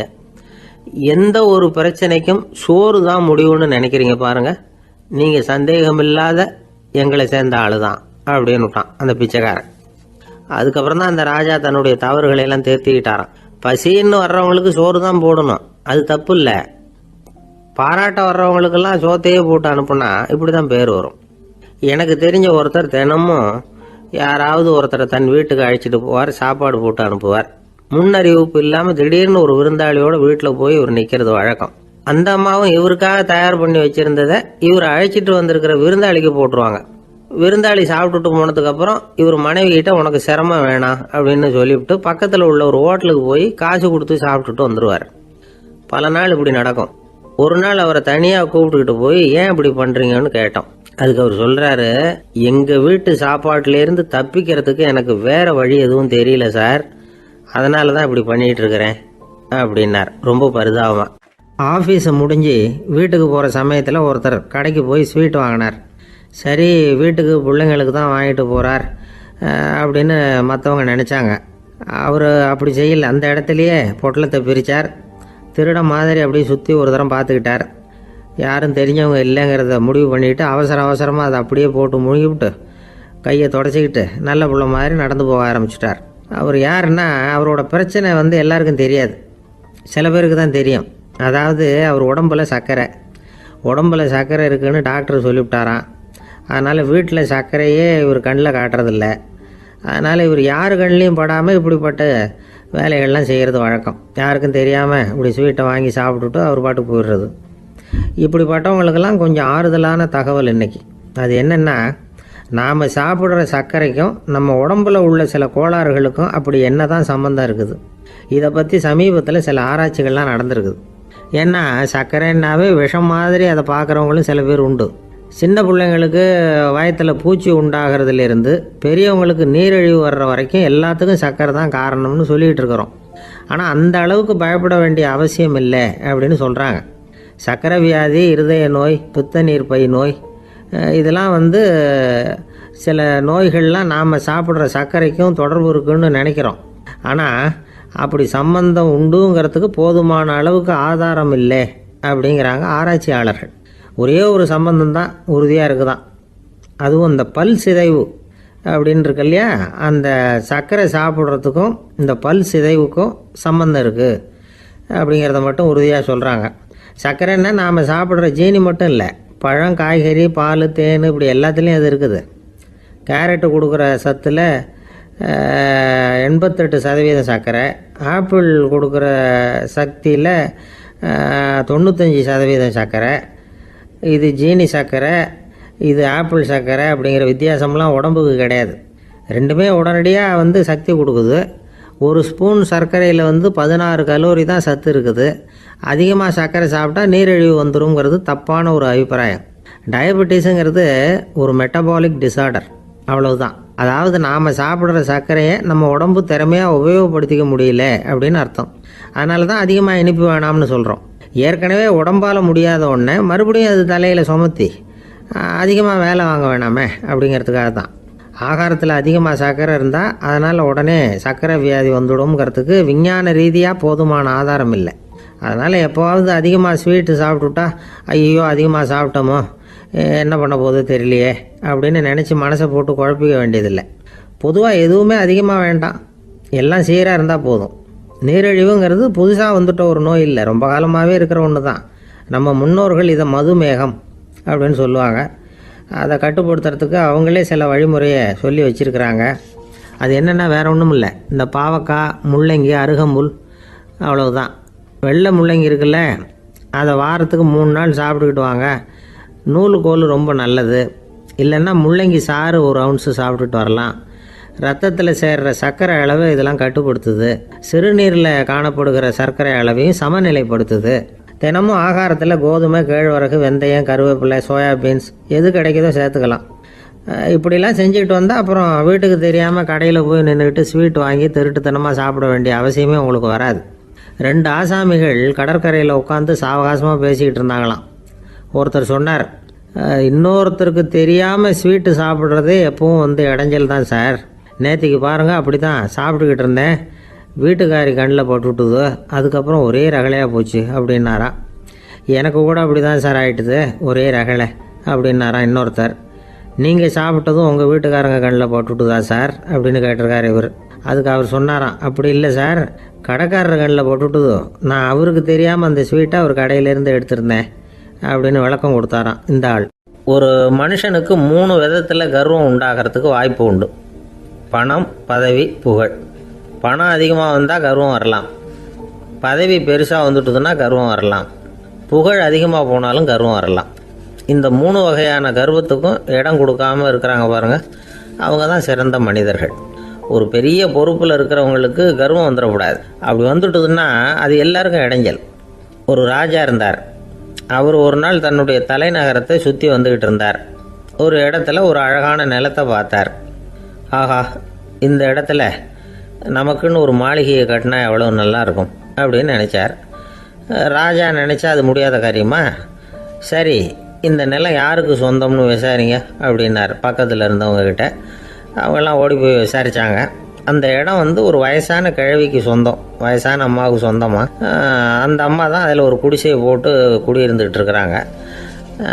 சரி, அந்த நிலத்துக்கு வந்து ஒரு விலையை நிர்ணயம் பண்ணி அதை அந்த வயசான அம்மாக்கிட்ட கொடுத்துருங்கோ அப்படின்னு உத்தரவு போட்டார் ராஜா. ஆனால் அந்த அம்மா, இது எங்கள் பூர்வீக இடம், இதை விற்க மாட்டேன் அப்படின்னு சொல்லிவிட்டுது. சரி, 2 பங்கு விலை கொடுக்குறோம்னு சொல்லி பாருங்க அப்படின்னாங்க. அப்படியே சொன்னாங்க அரண்மனை ஆட்கள். அதுக்கும் சம்மதிக்கலை அந்த அம்மா. இதை கேள்விப்பட்டதும் ராஜாவுக்கு கோபம் வந்துட்டுது. தன்னுடைய ஆளுங்களை கூப்பிட்டார். போய் அந்த குடிசையை பிரித்து எறிங்க, காசெல்லாம் ஒன்றும் கொடுக்காதீங்க அப்படின்னு கத்தினார். அவ்வளோதான். அடுத்த நிமிஷம் அரண்மனை ஆசாமிகள் போனாங்க, குடிசையை பிரித்து எரிஞ்சாங்க. அந்த வயசான அம்மா இருக்குது, அதுவும் அந்த இடத்த விட்டு துரத்தி விட்டாங்க. அந்த இடத்துல ஒரு அரச மாளிகையை கட்டி முடிச்சிட்டாங்க. அந்த வயசான அம்மா பாவம், ராஜாவே இப்படி பண்ணால் யார்கிட்ட போய் முறையிட முடியும்? ஒரு ஞானி இருந்தார், அவர்கிட்ட போய் சொன்னாங்க. அவர் இவங்க சொன்னதை கேட்டு மனசில் வச்சுக்கிட்டார். ஒரு நாள் அந்த ராஜாவே இந்த ஞானியை கூப்பிட்டார். புதுசாக ஒரு மாளிகை கட்டியிருக்கிறேன், வந்து பாருங்கன்னு. சரின்னு சொல்லி இந்த பெரியவர் ஒரு நாள் இந்த மாளிகைக்கு போனார். சும்மா போகல, ஒரு கழுதையையும் ஓட்டிகிட்டு போனார். கொஞ்சம் சாக்குகள், வெத்து சாக்கு, அதையும் எடுத்து கழுதை முதுகில் போட்டு கழுதையை ஓட்டிகிட்டு போகிறார். ராஜா பார்த்தார். அவருக்கு இது ஆச்சரியமாக இருந்தது. என்ன இது, மாளிகைக்கு வந்துட்டு போங்கன்னு கூப்பிட்டா கழுதை சாக்கு இதெல்லாம் கொண்டு வராரு, ஒன்றும் புரியலையேன்னு நினச்சார். எதுக்காக இதெல்லாம்னு கேட்டார். அரசருடைய தோட்டத்திலேருந்து கொஞ்சம் மண் எடுத்துகிட்டு போகிறதுக்கு ஆசைப்பட்றேன், அதுக்கு நீங்கள் அனுமதி கொடுக்கணும் அப்படின்னாரு இவர். இது என்ன வேடிக்கையான கோரிக்கையாக இருக்குது அப்படின்னு நினச்சார் ராஜா. இருந்தாலும் மண் தானே கேட்குறாரு, எடுத்துகிட்டு போகட்டுமே அப்படின்னு நினச்சார். சரின்னு அனுமதி கொடுத்தார். அந்த பெரியவர் தோட்டத்துக்கு போனார், மண்ணை வெட்டினார், சாக்கில் போட்டு நிரப்புனார். ராஜாவை கொஞ்சம் கிட்ட வாங்கன்னு கூப்பிட்டார். இந்த மண் மூட்டையை தூக்கி கழுதையோட முதுகில் வைக்கணும், கொஞ்சம் உதவி பண்ணுங்கன்னார். ஓ பண்ணுறேனே அப்படின்னு சொல்லி ராஜா கிட்ட போனார். மூட்டையை தூக்கி பார்க்குறாரு, முடியல, திணறி போயிட்டார். இப்போ அந்த ஞானி பேசினாராம். அரசே, இந்த ஒரு சாக்கு மண்ணையே உங்களால் தூக்க முடியல, அந்த கிழவிகிட்ட இருந்து அந்த அக்கிரமமாக அபகரித்த இந்த தோட்டம் பூராவையும் சுமக்கணும்னு ஆசைப்படுறீங்களே, அது உங்களால் முடியுமா அப்படின்னு கேட்டாராம். ராஜா யோசனை பண்ண ஆரம்பித்தார். தன்னுடைய செயலுக்காக வருத்தப்பட்டாராம். அந்த வயசான அம்மாவை உடனடியாக வரவழைச்சார். தாயே, தப்பு பண்ணிட்டேன், என்னை மன்னிச்சுக்குங்க, இன்னையிலேருந்து இந்த மாளிகையும் தோட்டமும் உங்களுக்கு தான் சொந்தம் அப்படின்னு சொல்லிவிட்டாராம். போகிறப்ப இந்த உலகத்திலேருந்து எண்ணத்தை எடுத்துகிட்டு போக போகிறோம், அதனால் ரொம்பவும் அலட்டிக்க வேண்டியதில்லை, கர்வப்பட வேண்டியதில்லை அப்படிங்கிறது ஒரு பெரிய உபதேசம். ஒரு பெரிய மனுஷன் சாக கிடந்தார், ரொம்பவும் அழுதார். ஏன் அழறீங்க அப்படின்னு கேட்டாங்க சுற்றி இருந்தவங்க. நான் சாகிறதுக்காக கவலைப்படலை, நான் நம்ம ஜனங்களுக்காக எவ்வளவோ காரியம்லாம் செஞ்சுக்கிட்டு வந்தேன். நான் செஞ்சுக்கிட்டு வந்த சேவையை இனிமேல் யார் செய்ய போகிறாங்க, அது யாரால முடியும், அதை நினச்சி தான் அழறேன் அப்படின்னாராம். ஒருத்தர் முன்னாடி வந்தார். அதுக்காக நீங்கள் கவலைப்படாதீங்க, உங்கள் சேவையை தொடர்ந்து செய்கிறதுக்கு என்ன மாதிரி இளைஞர் பட்டாலும் தயாராக இருக்குது, இருந்தாலும் எங்கள் கவலை என்னென்னா அப்படின்னு இழுத்தார். என்ன சொல்லுங்கன்னு கேட்டார் அவர். நீங்கள் இது வரைக்கும் என்ன சேவை செஞ்சுக்கிட்டு வந்தீங்க, அதுதான் எங்களுக்கு இன்னமும் புரியாத புதிராக இருக்குது அப்படின்னாராம் அவர். ஒரு நண்பர் அவசரமாக என்கிட்ட ஓடி வந்தார். அப்புறம் சொன்னார், என்னால் நம்பவே முடியல சார், என் பையனா இப்படி அப்படின்னு சொல்லி ஆச்சரியப்பட்டார். உங்கள் பையன் அப்படி என்ன தான் செஞ்சுட்டான் அப்படின்னு கேட்டேன். என்னால் முடியாத ஒரு காரியத்தை அவன் செஞ்சுட்டான் சார் அப்படின்னார். அது என்னன்னு தான் சொல்லுங்களேன். என்ன, 5வது வகுப்பில் அவன் ஒரே தடவையில் தேறிட்டான் சார், அதாவது ஒரே அட்டம்ப்டில் பாஸ் ஆகிருக்கான் அப்படின்னார் மூச்சு வாங்க. கஷ்டப்பட்டு பரீட்சை எழுதுனது அவன், இவருக்கு ஏன் மூச்சு வாங்குது? நம்மால் செய்ய முடியாத ஒரு காரியத்தை இன்னொருத்தர் செய்யும் பொழுது அது நமக்கு ஆச்சரியமாக இருக்குது. சர்க்கஸ் பார்க்குறோம், ஒருத்தர் அந்த இடத்துல தொங்குறார், அது நமக்கு ஆச்சரியம், ஏன்னா அது நம்மால் முடியாத காரியம். நம்மால் முடியாத ஒன்றை அடுத்தவர் எளிதாக செய்யும் பொழுது நாம் மருள்வது இயற்கை. இதை தான் தொல்காப்பியம் மருட்கை அப்படின்னு சொல்லுது. இந்த வியப்பு இருக்குதே, இது 4 வகையில் ஏற்படுறதாக தொல்காப்பியம் சொல்லுது. அது என்ன 4 வகை? முதல் வகை எப்படின்னா, புதுமையான அரிய செயல்களை செய்கிறது. 2வது வகை என்னென்னா பெரும் செயல்களை செய்கிறது. 3வது வகை என்னென்னா மிக நுட்பமான செயல்களை செய்கிறது. 4வது வகை என்னென்னா ஆக்கம் தரும் செயல்களை செய்கிறது. புதுமை, பெருமை, சிறுமை, ஆக்கமோடு மதினம் சாலா மருட்கை 4 அப்படிங்கிறது தொல்காப்பியம். இன்றைக்கி விஞ்ஞானம் புதுசு புதுசாக எதையோ கண்டுபிடிக்குது. ஆரம்பத்தில் அது ஆச்சரியமாக இருக்குது, அப்புறம் அது நமக்கு பழகி போடுது. வானொலி பெட்டி புதுசாக வந்தப்போ ஒரு பெட்டி பேசுதுங்கிறது எவ்வளோ பெரிய ஆச்சரியம். இப்போ யாரும் அதை ஆச்சரியமாக பார்க்குறதில்ல. மதினம் சாலா மருட்கை அப்படின்னு ஒரு சொற்றொடர் வருது பாருங்க, அதில் கருத்தாழம் உண்டு. எதை பற்றியும் போதுமான அளவு புரிந்து கொள்ளாத போது ஒருத்தர் ஆச்சரியப்படுறார். புரிந்து கொண்ட பிறகு ஆச்சரியம் மறைஞ்சு போடுது. மிக நுட்பமான செயல்களும் நம்ம ஆச்சரியப்பட வைக்கும். ஒரு அரிசியில் ஒரு திருக்குறள் எழுதி காட்டுறாங்க, ஒரு முட்டை ஓட்டுக்குள்ளே ஓவியம் தீட்டி காட்டுறாங்க. கருங்கல் சிற்பங்களில் எவ்வளவு நுட்பமான வேலைப்பாடுகளை எல்லாம் பார்த்து ஆச்சரியப்படுறோம். இது மாதிரி ஆக்கப்பூர்வமான அரிய செயல்களை செய்கிறது கூட வியப்பை உண்டு பண்ணும். குப்பை கூலங்களை கூட வாழ்க்கைக்கு பயன்படுகிற பொருளாக மாற்றுகிறவர்கள் இருக்காங்க, அவர்களுடைய செயல் வியப்பு அளிக்குது. இடைக்காட்டு சித்தர் பாடின 30 நூலில் வர்ற ஒரு பாடல், ஆற்றல் பிறர் அறிதலின் அகம் கிளர்வு உறுதலின் கற்று அறி பாணர் கழுமிய கோடலின் தோற்றம் உருகவே போற்றல் சால் வியப்பே. ஒருத்தருடைய ஆற்றல் தெரியாமல் இருந்தது, அவருடைய அரிய செயலை பார்க்கும் பொழுது வியப்பாக இருந்தது, மனசுக்குள்ள கிளர்ச்சி. பாவலர்கள் இவர்களுடைய புகழை பாடி மற்றவர்களும் தெரிந்து கொள்ளுமாறு செய்கிறார்கள் அப்படிங்கிறது தான் ஒரு யதார்த்தமான உண்மை. ஆக எல்லா வகையிலும் மக்கள் தங்களுடைய வாழ்க்கையில் முன்னேறுவதற்கான வழிகாட்டுகிற ஒரு மெய்ப்பாடு தான் வியப்புங்கிறது. இந்த காலத்தில் நம்ம எப்படியெல்லாம் ஆச்சரியப்பட வைக்கிறாங்க. ஒரு ஆளை பிடிச்சி ஜெயிலில் கொண்டு வந்தாங்க. ஜெயில் அதிகாரி அவனை ரொம்ப ஆச்சரியமாக பார்த்தாரான். இவன் கேட்டான், ஏன் சார் அப்படி பார்க்குறீங்க, நான் இப்போ இங்கே வர்றது உங்களுக்கு ஆச்சரியமாக இருக்குதா அப்படின்னு கேட்டிருக்கான். இதுக்கு ஜெயில் அதிகாரி சொல்லியிருக்கார், நீ இப்போ இங்கே வந்ததில் எனக்கு ஒன்றும் ஆச்சரியம் இல்லைப்பா, ஏற்கனவே நீ இங்கேருந்து விடுதலையாகி போய் 6 மாதம் ஆச்சு, இவ்வளவு லேட்டாக வர்றியே அதுதான் எனக்கு ஆச்சரியமாக இருக்குது அப்படின்னாராம். ஒரு அம்மா தெருவில் உட்காந்து என்னத்தையோ தேடிட்டு இருக்கிறாங்க. அந்த அம்மா ஒரு சூஃபி ஞானி. அவங்க பேர் என்னென்னா ரபியா அல் அடாவியா. அந்த அம்மாவுக்கு கண் கூட தெளிவாக தெரியாது. அந்த பக்கமாக வந்த சில பேர் இவங்களுக்கு உதவி செய்கிறதுக்காக வந்தாங்க. என்ன தேடிட்டு இருக்கிறீங்க அப்படின்னு கேட்டாங்க. இதுக்கு அந்த அம்மா, அந்த கேள்வி அவ்வளோ முக்கியத்துவம் இல்லை, நான் தேடிட்டு இருக்கிறேன், உங்களால் முடிஞ்சால் எனக்கு உதவி பண்ணலாம் அப்படின்னாங்களாம். உதவி செய்ய வந்தவங்களுக்கு ஆச்சரியம். எதை தேடுறோங்கிறது தெரியாமல் இப்படி ஏன் நேரத்தை செலவழிக்கிறீங்க, நாங்கள் எப்படி உங்களுக்கு உதவ முடியும், எங்களுக்கு ஒன்றும் புரியலையே அப்படின்ட்டுருக்காங்க. சரி, உங்களை திருப்தி பண்ணுறதுக்காக சொல்கிறேன், ஒரு குண்டூசி தொலைஞ்சி போச்சு, அதை தேடுறேன் அப்படின்னாங்களாம் அந்த அம்மா. அதுக்கப்புறம் இவங்களும் சேர்ந்து தேட ஆரம்பிச்சிட்டாங்க. கொஞ்ச நேரம் ஆச்சு, ஒன்றும் கிடைக்கல. உதவி செய்ய வந்தவங்களும் அழுத்து போட்டாங்க. அப்புறம் கேட்டாங்க, பாருங்கம்மா, இது ரொம்பவும் பெரிய தெரு, அகலமான தெரு, அதனால் குறிப்பாக நீங்கள் எந்த இடத்துல அந்த குண்டூசியை தொலைச்சிங்க அதை சொல்ல முடியுமான்னாங்களாம். இதுக்கு அந்த அம்மா, நீங்கள் மறுபடியும் அர்த்தமில்லாத கேள்வியை கேட்குறீங்க, உங்கள் கேள்விக்கும் நான் தேடுறதுக்கும் என்ன சம்மந்தம்னாங்களாம். இதை கேட்டதும் அவங்க ஒரு மாதிரி ஆயிட்டாங்க. என்னம்மா நீங்கள் பைத்தியம் மாதிரி பேசுகிறீங்க அப்படின்னாங்களாம். சரி, உங்களை மறுபடியும் திருப்திப்படுத்துறதுக்காக சொல்கிறேன், அதை நான் எங்கள் வீட்டில் தொலைச்சுட்டேன் அப்படின்னாங்களாம். அப்புறம் எதுக்காக இங்கே தேடிட்டு இருக்கிறீங்க அப்படின்னு கேட்டிருக்காங்க. ஏன்னா இங்கே தான் வெளிச்சம் அதிகமாக இருக்குது, அங்கே வீட்டுக்குள்ளே இருட்டாக இருக்குது, அதனால் இங்கே தேடுறேன், வெளிச்சம் உள்ள இடத்துல தானே தேட முடியும் அப்படின்னாங்களாம் அந்த ஞானி. இந்த கதைக்கு என்ன அர்த்தங்கிறத பெரியவங்க சொல்கிறாங்க. அதாவது இந்த தேடுதல்ங்கிறது ஒரு வியாதி.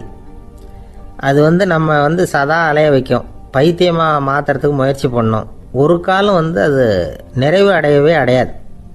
வாழ்வுங்கிறது ஒரு புரிந்து கொள்ள முடியாத சதா இயங்கி கொண்டிருக்கிற ஒரு செயல். அதுக்கு ஆரம்பமும் இல்லை, முடிவும் கிடையாது. எதையோ தேடணும் அப்படிங்கிற உந்துதல் நமக்குள்ளே இருக்கும், ஆனால் குறிப்பாக எதை தேடிட்டு இருக்கிறோம் அப்படிங்கிறது புரியாது. அப்படி ஏதாவது ஒன்றை தேடி அடைஞ்சிடுறோம்னு வச்சுக்கோங்க, உடனே ஒரு அதிருப்தி வந்துடும். அதனால் வாழ்க்கைங்கிறது சலிப்பு நிறைந்தது அப்படிங்கிற எண்ணத்தை உண்டாக்கிக்கிறோம். ஒன்று அடைஞ்சதுக்கு அப்புறம் இன்னொன்று தேட ஆரம்பிச்சிருவோம். ஆக இந்த தேடல்ங்கிறது நாம் ஒன்று அடைஞ்சாலும் அடையாவிட்டாலும் தொடர்ந்து நடந்துக்கிட்டு தான் இருக்கும். இதுக்கு முடிவே கிடையாது. இந்த உண்மையை நாம் நல்லா புரிஞ்சுக்கணும் அப்படிங்கிறது பெரியவங்களுடைய கருத்து. ஏழையும் தேடுறான், பணக்காரனும் தேடுறான், நோயாளியும் தேடுறான், நோய் இல்லாதவனும் தேடுறான், அதிகாரம் உள்ளவனும் தேடுறான், அதிகாரம் இல்லாதவனும் தேடுறான், முட்டாளும் தேடுறான், அறிவாளியும் தேடுறான். ஆனால் யாரும் இதை தான் தேடி சாதிக்க போகிறோம், இதுதான் முடிவு அப்படின்னு திட்டவட்டமாக சொன்னதில்லை. ஒன்று அடைஞ்சதும் இன்னொன்று தேட ஆரம்பிச்சிடுறாங்க, அவ்வளோதான். அதாவது உங்களின் தேடுபவர் உங்கள் உள்ளே தான் இருக்கிறார், அவரை தேடி கண்டுபிடியுங்கள். இதுதான் ஞானிகள் நமக்கு சொல்லுகிற ஒரு ஆலோசனை. நம்மால் ஒருத்தன் ஜெயிலில் இருந்தான். இன்னொரு கைதி அவனை பார்த்து கேட்டான், ஏன்பா உன்னை பார்க்குறதுக்கு வெளியிலேருந்து யாருமே இங்கே வர்றது இல்லையே, உனக்கு சொந்தக்காரங்களே கிடையாதா அப்படின்னு கேட்டானா. ஏன் இல்லை, எனக்கு சொந்தக்காரங்க நிறைய பேர் உண்டு, அவங்க என்னை பார்க்க வராததுக்கு காரணம் வேற அப்படின்ட்டுருக்கான் இவன். என்ன காரணம்னு கேட்டான் அவன். அதுக்கு இவன் சொன்னானா, அதுக்கு என்ன காரணம்னா அவங்க எல்லாரும் இங்கே உள்ளேயே இருக்கிறாங்க அப்படின்னானா. ஒரு ஆசாமி வேகமாக ஓடிக்கிட்டு இருந்தான். ஏன் இப்படி ஓடுறேன்னு கேட்டார் இன்னொருத்தர். அங்கே ஒரு ஆள் அடிபட்டு கிடக்கிறான், அதை பார்த்தேன், உடனே ஓடுறேன்னா. எங்கேன்னு கேட்டார். ஆஸ்பத்திரிக்குன்னா. ஒரு ஆள் அடிபட்டு கிடக்கிறத பார்த்தா உடனடியாக நாம் செய்ய வேண்டியது முதல் உதவி, அதுக்கப்புறம் தான் ஆஸ்பத்திரி. இன்றைக்கி விபத்துங்கிறது சர்வசாதாரணமாக நடந்துக்கிட்டு இருக்குது. வாகன விபத்து, வெடிகுண்டு விபத்து, தீ விபத்து, கட்டடம் சரியறது, பூகம்பம், இப்படி நிறைய நடக்குது. ஒரு விபத்தை பார்த்துட்டா நம்மளில் பல பேர் நமக்கு என்னத்துக்கு வம்புன்னு ஒதுங்கி போயிடுறதும் உண்டு. சில பேர் துணிஞ்சு கிட்ட போய் உதவி செய்கிறதும் உண்டு. அப்படி உதவி செய்ய நினைக்கிறவங்களுக்கு உபயோகப்படுற தகவல் இது. விபத்தில் காயமடைஞ்சவங்களை 3 பிரிவாக பிரிக்கலாமா. முதல் வகை கொஞ்சம் சீரியஸானது, உயிருக்கு உடனே ஆபத்து தரக்கூடியது. மூளை காயம், முகம், கழுத்து காயங்கள், இருதயம், நுரையீரல் காயங்கள், வயத்தில் உள்ளுறுப்பு காயங்கள், அதிகப்படியான இரத்தப்போக்கு, இதனால எல்லாம் பாதிக்கப்பட்டிருந்தால் அது முதல் வகை அப்படின்னு நாமளே மனசுக்குள்ளே முடிவு பண்ணிக்கணும். இவங்களுக்கெல்லாம் உடனடியாக முதல் உதவி கொடுக்கணும். தாமதப்படுத்தாமல் ஆஸ்பத்திரிக்கு கொண்டுகிட்டு போயிடணும். இப்படி கொஞ்சம் எச்சரிக்கையாக நடந்துக்கிட்டால் அவங்களில் பல பேரை காப்பாற்றி போடலாம். 2வது வகை எப்படின்னா, முதல் உதவி விரைவாக கிடைச்சா உயிர் பிழைக்கக்கூடிய மார்பு காயங்கள், கைகால் எலும்பு முறிவு, இடுப்பு முதுகெலும்பு காயம், சீரான இரத்த சேதம், இப்படிப்பட்டவங்களை 2வது வகையாக பிரிக்கணும். ஆபத்து இல்லாத சிராய்ப்புகள், சிறு காயங்கள், இரத்த உறைவுகள், இதனால் பாதிக்கப்படுறவங்க 3வது வகை. ஒருத்தர் தலையில் அடிபட்டு நினைவு விழுந்துட்டார்னு வச்சுங்க, அவருக்கு வாந்தி வர்றதுனால புறையேறி மூச்சு அடைப்பு உண்டாகும். இப்படி ஆகாமல் இருக்கிறதுக்காக தலையை ஒரு பக்கமாக சாய்ச்சி வைக்கலாம். நாடி துடிப்பையும் இதய துடிப்பையும் தொட்டு பார்க்கணும். அது குறைஞ்சிருந்தாலும் சரி, நின்று இருந்தாலும் சரி, அவர் மார்பை நிமிஷத்துக்கு 80 தடவை உள்ளங்கையால் அழுத்தி இதய துடிப்பை மீட்கிறதுக்கு உதவி பண்ணணும். கழுத்தில் காயம்பட்டாலும் ஆபத்து அதிகம். கழுத்துக்கு அடியில் ஒரு துண்டை மடித்து வைக்கலாம். 2 பக்கமும் சின்ன தலையணை அல்லது துணி மடிப்புகளை வச்சு கழுத்தை அதிகமாக அசையாமல் பார்த்துக்கலாம். முதுகெலும்பு முறிஞ்சிருக்குமோ அப்படிங்கிற சந்தேகம் இருந்ததுன்னா அவரை அதிகமாக அசைய விடக்கூடாது. அதிகமாக அசைஞ்சால் தண்டு இடத்துல பாதிப்பு ஏற்பட்டு கை கால் விளங்காமல் போயிடும். அவரை ஒரு கனமான போர்வை இல்லைன்னா பாயில் படுக்க வச்சு 4 பேர் மெதுவாக தூக்கி மருத்துவ உதவிக்கு அனுப்பி வைக்கலாம். கையெலும்பு முறிஞ்சிருந்தால் முறிஞ்ச பாகத்தை உடம்போடு சேர்த்து அசையாமல் கட்டி போடலாம். கால் எலும்பு முறிஞ்சிருந்தால் மற்ற காலோடு சேர்த்து கட்டி போடலாம். முறிஞ்ச பாகம் தொங்காமல் பார்த்துக்கணும். அப்போ தான் வீக்கம் உண்டாகாமல் இருக்கும். வெட்டு காயம், குண்டடிப்பட்ட காயம், இதிலெல்லாம் ரத்தப்போக்கு அதிகமாக இருக்கும். ரத்தம் வெளியேற ஆபத்து அதிகம். சுத்தமான துணியை பல மடிப்புகளை மடித்து காயத்தின் மேலே வச்சு அழுத்தமாக ஒரு 10 நிமிஷம் பிடிச்சிக்கணும். ரத்தம் நின்ன உடனே காயத்துக்கு கட்டு போடலாம். சில சமயம் காயம்பட்ட பாகத்தை உயரமாக தூக்கி பிடிச்சிக்கிட்டா தான் ரத்த கசிவு நிற்கும். இந்த விவரங்களையெல்லாம் கொஞ்சம் மனசில் வாங்கி வச்சுக்கிட்டோம்னா சமயத்தில் உதவும். ஏன்னா இந்த காலத்தில் விபத்து எந்த ரூபத்தில் எப்போ வரும்னு யூகிக்கவே முடியல. நண்பர் ஒருத்தர் சொன்னார், நேற்றுக்கு பாருங்கள் சார், என் கண்ணு முன்னாடியே ஒரு சின்ன விபத்து நடந்ததுன்னார். என்னன்னு விசாரித்தோம். ஒரு பஸ்ஸில் வந்துக்கிட்டு இருந்தேன். அந்த பஸ்ஸில் பின்பக்கம் படி ஓரமாக நின்றுக்கிட்டு இருந்த ஒருத்தர் ரோட்டில் விழுந்துட்டார். டிரைவர் அதை கவனிக்கலை, நிறுத்தாமல் அவர் பாட்டுக்கு போகிறாருனார். கண்டக்டர் உடனே விசில் கொடுத்து பஸ்ஸை நிறுத்த வேண்டியது தானே அப்படின்னோம். அதுதான் சார் முடியாமல் போச்சுன்னார் அவர். ஏன்னு கேட்டாங்க. தவறி கீழே விழுந்ததே அந்த கண்டக்டர் தான் சார் அப்படிங்கிறார். ஒரு நாள் ராமர் அரசவையில் உட்காந்துருக்கிறார். ராமராஜ்யம் நடந்துக்கிட்டு இருந்த நேரம். அந்த சமயத்தில் ஒரு நாய் அரச சபைக்கு வந்துதான். அது தலையில் அடிபட்டு ரத்தம். அந்த கோலத்தில் அது அங்கே வந்தது.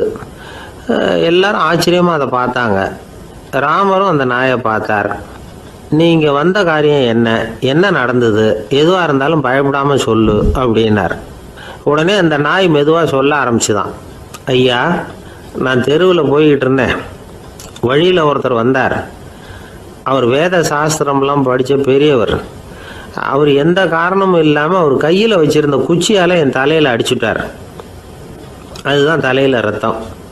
இதை நீங்கள் விசாரித்து தகுந்த தீர்ப்பு வழங்கணும் அப்படின்னு தான் அந்த நாய். ராமர் பார்த்தார். உடனே தன்னுடைய காவலர்களை அனுப்புனார். அந்த ஆளை எங்கே இருந்தாலும் போய் கொண்டுகிட்டு வாங்க அப்படின்னு விட்டார். காவலர்கள் போனாங்க. அந்த ஆளை பிடிச்சி கொண்டு வந்துட்டாங்க. அரண்மனைக்கு வா அப்படின்னு சொல்லி கூப்பிட்டுட்டு வந்துட்டாங்க. என்ன நடந்ததுன்னு விசாரித்தார் ராமர். அதுக்கு அந்த ஆள் சொன்னார், நான் வீதி வழியாக வந்துக்கிட்டு இருந்தேன். குறுக்க இந்த நாய் வந்தது. நான் அவசரமாக போய்கிட்டு இருந்தேன். இது எனக்கு வழி விடாமல் குறுக்க பூந்து இடைஞ்சல் பண்ணிச்சு. எனக்கு கோபம் வந்துட்டுது. அதனால் அடிச்சுட்டேன். வேத சாஸ்திரம் படித்த நான் என் வசம் இழந்து கோபப்பட்டது பெரிய தப்பு தான். அதை நான் ஒத்துக்கிறேன். குற்றத்தை ஒப்புக்கொள்கிறேன், எனக்கு என்ன தண்டனை கொடுக்கணுமோ அதை கொடுங்க, ஏற்றுக்கிறேன் அப்படின்னு விட்டார்.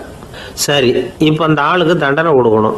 என்ன தண்டனை கொடுக்கறது யோசனை பண்ணார் ராமர். அதையும் அந்த நாய்கிட்டே கேட்டார். நீயே சொல்லு, என்ன தண்டனை கொடுக்கலாம் இவருக்கு அப்படின்னார். இதுக்கு அந்த நாய் என்ன சொல்லிச்சு தெரியுமா? இவரை ஏதாவது ஒரு கோயிலுக்கு தர்மகர்த்தாவாக நியமனம் பண்ணிவிடுங்க, அதுதான் இவருக்கு சரியான தண்டனை அப்படின்னுது. இதை கேட்டதும் ராமர் முகத்தில் புன்னகை. ஆனால் அங்கே இருந்த மற்றவங்களுக்கெல்லாம் ஆச்சரியம்.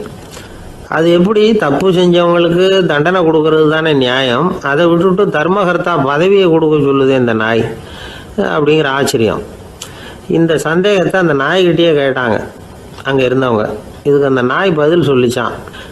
நான் போன பிறவியில் ஒரு கோயிலுக்கு தர்மகர்த்தாவாக இருந்தேன். எவ்வளவோ கவனமாக எச்சரிக்கையாக தான் என்னுடைய கடமைகளை எல்லாம் செஞ்சுக்கிட்டு வந்தேன். அப்படி இருந்தாலும் சில சமயங்களில் என்னையும் மீறி கோயில் செல்வத்தை நான் அனுபவிக்கிறதுக்கு காரணமாயிட்டேன். ஒரு கோவிலுக்கு தர்மகர்த்தாவாக இருக்கிறவங்க எப்படியும் இந்த பாவத்திலேருந்து தப்பிக்கிறது கஷ்டம். அதனால தான் நான் இந்த பிறவியில் நாயாக பிறந்து இப்படி கஷ்டப்படுறேன். இதே நிலைமை இந்த ஆளுக்கும் ஏற்படணும் அப்படிங்கிறதுக்காக தான் அவரையும் ஒரு கோயிலுக்கு தர்மகர்த்தாவை நியமிக்கும்படி கேட்டுக்கிட்டேன் அப்படின்னு தான் இந்த நாய். இதிலேருந்து என்ன தெரியுது? எந்த பதவியில் நாம் இருந்தாலும் நமக்கு தெரியாமல் கூட அதை தவறாக உபயோகப்படுத்தக்கூடாதுங்கிறத இதிலேருந்து புரிஞ்சுக்கணும். இல்லைன்னா அடுத்த பிறவியில் நாயாக பிறந்து எங்கேயாவது போய் வாழை ஆட்டிகிட்டு நிற்க வேண்டியது தான். கோவில் வாசலில் 2 நாய் பேசிக்கிட்டு இருந்துதான். போன ஜென்மத்தில் நான் மனுஷனாக தான் இருந்தேன். ஒரு கோவில் பூசாரி பேச்சை கேட்டுவிட்டு அவரோட கூட்டு சேர்ந்துக்கிட்டு ஆண்டவன் போட்டிருந்த நகையெல்லாம் அபகரித்து என்கிட்ட கொடுத்தாரு அவர். நான் எடுத்துகிட்டு வந்துட்டேன். திருடினது அந்த ஆள் தான், எடுத்துக்கிட்டு வந்தது தான் நான். இருந்தாலும் நான் மட்டும் நாயாக பிறந்துட்டேன். இப்போ மட்டும் அந்த பூசாரி என்கிட்ட மாட்டினா கடித்து குதறி விடுவேன் அப்படின்னு தான். அவசரப்பட்டு அப்படி செஞ்சுடாதே, பதிலுக்கு அவரும் உன்னை திருப்பி கடித்தாலும் கடிச்சிருவார். ஏன்னா அவரும் இப்போ ஒரு நாயாக தான் பிறந்திருக்கிறார் அப்படின்னு தான். இன்னொன்று, அது எப்படி உனக்கு தெரியும்னு தான். இது நான் தானே அது அப்படின்னு தான் அந்த நாய். இந்த காலத்து புள்ள ஒருத்தன் தன்னோட அப்பாவை பார்த்து சொன்னான், அப்பா நான் உனக்கு உதவி செய்யலாம்னு நினைக்கிறேன், என்ன உதவி செய்யணும்னு சொல்லு அப்படின்னா. நீ சும்மா இருந்தால் அதுவே எனக்கு செய்கிற பெரிய உதவிடா அப்படின்னார் அப்பா. சும்மா இருக்கிறதும் ஒரு உதவி தான், அது மாதிரி மௌனமும் ஒரு சமூக சேவை தான் அப்படிங்கிறார் காஞ்சி பெரியவர். நமக்கு 5 புலன்கள் இருக்குது, மெய், வாய், கண், மூக்கு, செவி. இந்த 5லேயும் அதிகப்படியான வேலை எதுக்குன்னு நினைக்கிறீங்க? வாய்க்கு தான். ஏன்னா அதுக்கு 2 வேலை. இப்போ கண்ணுக்கு பார்க்குறது மட்டும்தான் வேலை, காதுக்கு கேட்குறது மட்டும்தான் வேலை, மூக்குக்கு வாசனை அறியறது தான் வேலை, உடம்புக்கு உணர்றது மட்டும்தான் வேலை. ஆனால் வாய் அப்படி இல்லை, அதுக்கு 2 வேலை. சாப்பிட்றதும் அதுதான், பேசுகிறதும் அதுதான். அதாவது வாய் ஒன்று தான் கர்மேந்திரியமாகவும் இருக்குது, ஞானேந்திரியமாகவும் இருக்குது அப்படின்னு சொல்லுவாங்க. சாப்பாட்டில் உட்காந்தா எந்தெந்த ஆகாரம் என்னென்ன ருசின்னு அறிவிக்கிற வேலையும் செய்யுது. சபையில் உட்காந்தா பாடுறது, பேசுறது, சிரிக்கிறது, இது மாதிரியான வேலையும் செய்யுது. இன்னொரு வித்தியாசம், கண்ணு, காது, மூக்கெல்லாம் ஸ்ட்ரெயின் பண்ணிக்கிட்டு வேலை செய்கிறதில்ல. ஒரு ரோஜா பூவை பார்த்தா உடனே மூக்கு அப்படியும் இப்படியும் அசைய ஆரம்பிக்கிறதில்ல. ஒரு சங்கீதத்தை கேட்ட உடனே காது ஆட ஆரம்பிக்காது. ஆனால் வாய் அப்படி இல்லை, அது பேசினாலும் சரி சாப்பிட்டாலும் சரி அசைஞ்சு தான் ஆகணும். ஆக மற்றதை விட வாய்க்கு வேலை ஜாஸ்தின்னு தெரியுது. சாப்பிட்றது, பேசுறது அப்படின்னு 2 காரியம் அதுக்கு. இப்படி 2 காரியம் இருக்கிறதுனால அது 2ஐயும் பாதியாக குறைச்சிக்கணுங்கிறது கடவுள் அபிப்பிராயமாக இருக்கணும் அப்படிங்கிறார் காஞ்சி பெரியவர். ஆனால் இப்போ நாம் அப்படியே நடந்துக்கிறோம், அதுக்கு நேர்மாறாக நடந்துக்கிறோம். நாம் சாப்பிட்றதும் அதிகம், பேசுகிறதும் அதிகம், 2 வேலையையும் தேவைக்கு அதிகமாகவே செய்கிறோம். வாய் தான் ரொம்ப ஓவர் ஒர்க்குடு. அதுக்கு ஓய்வு கொடுத்தா உடம்பும் நல்லாயிருக்கும், உலகமும் நல்லாயிருக்கும். மௌன விரதம் இருக்கிறதெல்லாம் எதுக்காக நினைக்கிறீங்க? இதுக்காக தான். இந்த காலத்தில் மௌனமாக இருக்கிறவங்கெல்லாம் மகத்தான தொண்டு செய்கிறாங்க அப்படின்னு தான் சொல்லணும். சத்தம் அதிகமாக போய் தான் சவுண்டு பொல்யூஷன் வருது. அது மட்டும் இல்லை, மௌனமாக இருந்தால் சண்டை சச்சரவே வராது. மௌனம் கலக நாஸ்தி. ஆக இதுவும் ஒரு சமூக சேவை தான். நமக்கு தான் வாய் இருக்குதுங்கிறதுக்காக வசமாக சாப்பிட்றதும் தப்பு, வளவளன்னு பேசுகிறதும் தப்பு. ஒரு கருத்தை சொல்கிறதுக்கு ஒரே ஒரு சொல்லு போதும் அப்படின்னு இருக்கும்பொழுது 2 சொற்களை செலவு பண்ணாதே. எவ்வளவு சொன்னாலும் அதனால் ஒரு பயனும் விளையாது அப்படின்னு தெரிய வருமே. ஆனால் அந்த ஒரு சொல்லையும் விரயம் பண்ணாதே அப்படிங்கிறார். ஒரு அறிஞர். எல்லா குணங்கள்லேயும் மௌனம்தான் சிறந்தது அப்படிங்கிறார் ஒருத்தர். மௌனமாக இருக்கிறது மூலமாக மற்றவர்கள் குறைகளை நம்மளால் தெரிஞ்சுக்க முடியும். அதே சமயத்தில் நம்மக்கிட்ட இருக்கிற குறைகளை மற்றவங்களுக்கு தெரியாமல் மறைச்சிக்கவும் முடியுங்கிறார் அவர். உண்மைதானே? ஒரு பெரிய மேடை பேச்சாளர், பொது வாழ்க்கையில் 25 வருஷ காலமாக ஈடுபட்டிருக்கிறவர். அவர் மனைவி ஒரு நாள் சொன்னாங்க, எங்கள் வீட்டுக்காரர் 25 வருஷ காலமாக பொது வாழ்வில் ஈடுபட்டிருந்தா கூட இந்த மாதம் 10ஆம் தேதியிலேருந்து தான் மக்களுக்கு சேவை செய்ய ஆரம்பிச்சிருக்கார் அப்படின்னு நாங்கள் ரொம்ப பெருமையாக. 10ஆம் தேதிக்கு அப்படி என்ன விசேஷம் அப்படின்னு கேட்டோம். அன்னையிலேருந்து தான் அவர் மேடையில் பேசுகிறத நிறுத்தினார் அப்படின்னாங்க அந்த அம்மா. நம்மக்கிட்ட ஒருத்தன் தப்பாக நடந்துக்கிட்டானா உடனே நாம் என்ன செய்வோம்? கையை ஓங்கிட்டு அவனை அடிக்க போவோம். நாம் அவங்ககிட்ட அவனை விட ஒருபடி மேலாக தப்பாக நடந்துக்குவோம். ஆனால் பெரியவங்கள்லாம் அப்படி நடந்துக்கிறது இல்லை. இன்னா செய்தாரை ஒருத்தல் அவர் நாண நன்னயம் செய்து விடல் அப்படின்னு வள்ளுவர் சொல்லியிருக்கார் இல்லையா? அதுக்கு தகுந்த மாதிரி நடந்துக்குவாங்க. பாயசித் விஸ்தாமிங்கிறவர் ஒரு பெரிய ஞானி. அவர் ஒரு நாள் ராத்திரி ரொம்ப நேரம் மசூதியில் இருந்துட்டு வீட்டுக்கு திரும்பி வந்துகிட்டு இருக்கிறார். வழியில் ஒரு குடிகாரன், அவன் கையில் ஒரு இசைக்கருவி, அதை கண்ணா பின்னான்னு மீட்டிக்கிட்டு வாய்க்கு வந்தபடி என்னத்தையோ பாட்டுன்னு நினச்சிக்கிட்டு பாடிக்கிட்டு அவன் பாட்டுக்கு கிடக்கிறான் வழியில். அதோடு இருந்தாலும் பரவாயில்ல, அந்த பக்கமாக வழியில் போகிறவங்க வர்றவங்களையெல்லாம் பார்த்து கண்ணா பின்னான்னு திட்டிக்கிட்டு இருக்கிறான், ரொம்ப வளர்க்குறான். பாயசீத் பிஸ்தாமிங்கிற அந்த பெரியவர் அந்த வழியாக போகிறார். அவனை பார்க்குறார். அவனுடைய நிலைமையை பார்த்துட்டு பரிதாபப்படுறார். ஏன்பா இது மாதிரிலாம் நடந்துக்கிற, இப்படி நடக்கலாமா அப்படின்னு ஏதோ கொஞ்சம் புத்திமதி சொல்கிறதுக்கு ஆரம்பித்தார். அவனுக்கு கோபம் வந்துட்டுது. கையில் வச்சிருந்த வாத்திய கருவி அதால் ஓங்கி அந்த பெரியவர் தலையில் ஒரு அடி கொடுத்தான். ரத்த காயம் ஏற்பட்டு போச்சு. அவன் கையில் இருந்த இசைக்கருவியும் அடித்த வேகத்தில் 2ஆக உடஞ்சி போச்சு. அவ்வளோ வேகமாக அடிச்சிருக்கான். இவ்வளவு தூரத்துக்கு நடந்து போச்சுல்ல. அந்த மாபெரும் ஞானி வாயை திறந்து ஒரு வார்த்தை கூட பேசலை. பேசாமல் தலையை பிடிச்சிக்கிட்டு அவர் பாட்டுக்கு போயிட்டார். மறுநாள் அந்த பெரியவர் என்ன பண்ணார் தெரியுமா? கொஞ்சம் இனிப்பு பண்டங்கள், கொஞ்சம் பணம், இது 2ஐயும் ஒரு ஆள் மூலமாக அனுப்பி வச்சார் அந்த குடிகாரனுக்கு. அவனுக்கு ஒன்றும் புரியல. என்ன விவரம்னு விசாரித்தான். வந்த ஆள் ஒரு கடுதாசியை நீட்டினான். அதில் விவரம் இருந்தது. ஞானி எழுதியிருக்கிறார், இதை பாருப்பா, உங்களுடைய இசைக்கருவி உடையறதுக்கு என்னுடைய தலை காரணமாக ஆயிட்டுது. அதுக்காக நான் ரொம்ப வருத்தப்படுறேன். அதுக்காக தான் பணம் அனுப்பி வச்சுருக்கேன். வேறு புதுசாக ஒரு இசைக்கருவி வாங்கிக்கோ. அப்புறம் இன்னொரு விஷயம், நேற்றுக்கு ராத்திரி என்கிட்ட ஏகப்பட்ட கசப்பான வார்த்தைகளை பேசினேன். இதோடு அனுப்பியிருக்கிற இனிப்பு பண்டங்களை சாப்பிட்டு உன்னுடைய நாவில் உள்ள கசப்பை மாற்றிக்கோ அப்படின்னு அதில் எழுதப்பட்டிருந்தது. இந்த சமயத்தில் அவன் குடி மயக்கத்தில் இல்லை, தெளிஞ்சு போயிருந்த நேரம் அது. அதனால் அதை படித்த உடனே அவனுக்கு ரொம்ப வெக்கமாக போச்சு. தலை குனிஞ்சான், யோசனை பண்ணான். கொஞ்ச நேரத்தில் தன்னுடைய நண்பர்கள் சில பேரையும் கூப்பிட்டுக்கிட்டு நேராக அந்த ஞானி இருக்கிற இடத்துக்கு ஓடினான். அவர் காலில் விழுந்தான். அவர்கிட்ட மன்னிப்பு கேட்டுக்கிட்டான். பெரியவங்களே தெரியாமல் நான் இந்த பாவ செயலை பண்ணிவிட்டேன், என்னை மன்னிச்சுங்க. உங்களுடைய பொறுமையும் போதனையும் என்னுடைய கண்ணை திறந்துட்டுது. இனிமேல் நானும் என்னுடைய நண்பர்களும் நல்ல வழியில் திருந்தி வாழ போகிறோம் அப்படின்னா. ஞானி செய்த நன்னயம் குடிகாரனை எப்படி திருத்திருக்கு பார்த்தீங்களா? இந்த கதையை கேட்டுவிட்டு ஒருத்தர் சொன்னார், என் வாழ்க்கையில் கூட அப்படி ஒரு சம்பவம் நடந்தது சார். நானும் ஒரு நாள் ராத்திரி ஓவராக குடிச்சிட்டு ஒரு கிட்டாரை வாசிச்சுக்கிட்டு கண்ணாபின்னான்னு உளறிக்கிட்டு திட்டிக்கிட்டு இருந்தேன். அந்த சமயம் அந்த வழியாக ஒருத்தர் வந்தார். ஓங்கி தலையில் ஒரே ஒரு அடி, ரத்தம் வந்துட்டுது. அதுக்கப்புறம் என் மனசு தெரிந்துவிட்டுது சார் அப்படின்னார். அப்படியா என்ன ஆச்சரியமா? ஆமாம் சார், அடி விழுந்தது அவர் தலையில் இல்லை, என் தலையில். வந்தவர் என்ன அப்படி அடிச்சுட்டார். மயக்கம் தெளிஞ்சதுக்கு அப்புறம்தான் எனக்கு விவரம் புரிஞ்சுது. அவர் ஒரு போலீஸ்காரர் அப்படின்னார் ரொம்ப சோகமா. அந்த ஆளுக்கு பேச தெரியாது, அவர்கிட்ட கொஞ்சம் எச்சரிக்கையாக நடந்துக்கோ அப்படின்னு சொல்கிறது உண்டு. அப்படின்னா என்ன அர்த்தம்? அவர் இன்னமும் குழந்தையாகவே இருக்கிறாரு, இன்னும் பேச்சு வரலன்னு அர்த்தம்? அப்படி இல்லை, அவருக்கு நாகரிகமாக பேச தெரியலன்னு அர்த்தம். பேசுறதுங்கிறது மனுஷனால் மட்டுமே முடியக்கூடிய ஒரு காரியம். அப்படி இருந்தும் அதோட பெருமையை அவன் இன்னமும் சரியாக புரிஞ்சிக்கலன்னு தான் சொல்லணும். அதனால தான் அவன் அளவுக்கு அதிகமாக வார்த்தைகளை கொட்டி விடுறான். அதுக்கப்புறம் அதையெல்லாம் திருப்பி அள்ள முடியாமல் கிடந்து கஷ்டப்படுறான். கொட்டின வார்த்தையை அள்ள முடியுமா? ஒருத்தரை இன்னைக்கு பார்த்து முட்டாள்னு திட்டி விடுறீங்க, நாளைக்கு மறுபடியும் அவர்கிட்ட போய் நேற்றுக்கு உன்னை முட்டாள்னு சொல்லிவிட்டேன், அந்த வார்த்தையை திருப்பி கொடு, வாங்கிட்டு போயிடுறேன் அப்படின்னு நான் சொல்ல முடியும்? அவன் கோபக்காரனாக இருந்தால் நேற்றுக்கே அதை வேறு விதமாக உங்களுக்கு திருப்பி கொடுத்துருப்பான். உலகத்தில் எவ்வளவோ ஜீவராசிகள் இருக்குது, அதுக்கெல்லாம் வாய் இருக்குது. அந்த வாயெல்லாம் எதுக்கு உபயோகம்? சாப்பிட்றதுக்காக. ஆனால் நமக்கு இருக்கிற வாய் சாப்பிட்றதுக்காக மட்டும் இல்லை, பேசுகிறதுக்காகவும் தான். பேச முடியலன்னா வாய் இருந்தால் கூட அது வாயில்லா ஜீவன் தான். ஒரு பையனை பார்த்து அது வாய் உள்ள புள்ள பொழைச்சிக்கும் அப்படின்னா மற்ற பையன்களுக்கெல்லாம் முகத்தில் வாயே இல்லைன்னு அர்த்தம். அப்படி இல்லை, அந்த பையன் கொஞ்சம் கெட்டிக்காரத்தனமாக பேசுவான்னு அர்த்தம். அதனால் எப்படி பேசணும் அப்படிங்கிறத நாம் முக்கியமாக தெரிஞ்சுக்கணும். இதுக்கு 8 விதமான குறிப்புகளை நம்ம பெரியவங்க சொல்லியிருக்கிறாங்க. பேச்சுக்கு 8 அங்கங்கள் உண்டு அப்படின்னு அவங்க சொல்கிறாங்க. அதெல்லாம் என்னென்ன அப்படின்னா, உண்மை, நன்மை, அன்பு, நிதானம், இனிமை, ஆழம், சமயம் அறிதல், சபையறிதல். இந்த 8 தன்மையும் பேச்சில் இருக்கணுமா. இதையே கொஞ்சம் விவரமாக சில பேர் போர்டில் எழுதி வச்சுருப்பாங்க.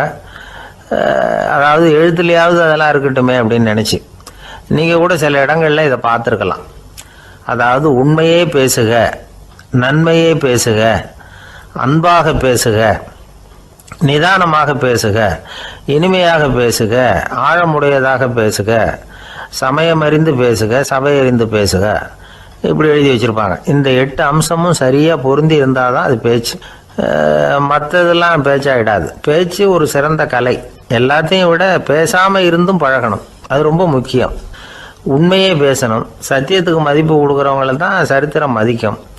உண்மை பேசினா மட்டும் போதாது, அந்த உண்மையில் நன்மை கலந்துருக்கணும். கொலைகாரனுக்கு பயந்துக்கிட்டு ஒருத்தன் உங்கள் வீட்டுக்குள்ளே ஒளிஞ்சிருக்கிறான். அந்த முரட்டு ஆசாமி கையில் அறிவாளோடு வந்து அவங்க வந்தானான்னு உங்ககிட்ட கேட்குறான்னு வச்சுங்க.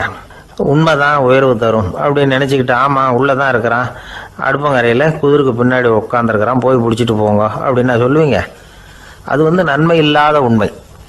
அதனால் பிரயோஜனம் கிடையாது. அதே மாதிரி உங்கள் பேச்சில் அன்பு இருக்கணும், நிதானம் இருக்கணும், இனிமை இருக்கணும், சிந்தித்து பேசணும், சமயம் அறிந்து பேசுகிறதும் முக்கியம். அதை பற்றி நமக்கு வேறு யாரும் சொல்லிக் கொடுக்க வேண்டியதில்லை.